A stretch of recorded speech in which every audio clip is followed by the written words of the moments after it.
ఆంధ్ర ప్యారిస్కు మంచి రోజులు వచ్చాయి. తెనాలి పట్టణానికి ఆంధ్ర ప్యారిస్ అనే పేరు ఉంది. ఎందరో కళాకారులకు, ప్రసిద్ధ వ్యక్తులకు పుట్టినిల్లు తెనాలి. కళలకు కాణాచి. పాలకుల అశ్రద్ధ వల్ల ఆంధ్ర ప్యారిస్ మురికి కూపంగా మారిపోయింది. ప్రజలు జనసేన పార్టీకి పట్టం కట్టారు.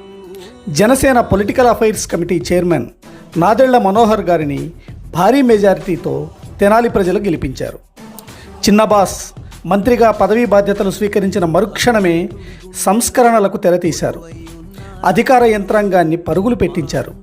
తెనాలి పట్టణాన్ని శోభాయమానంగా తీర్చిదిద్దడానికి నడుం కట్టారు. అంటే జనసేన మార్కు పాలనను ప్రజలు చూడబోతున్నారు. జై జనసేన. కొలువై ఉన్న రాముడు, మా అందరి గుండెల్లో కొలువై ఉన్న పవనుడు, మాటిస్తే వస్తాడు.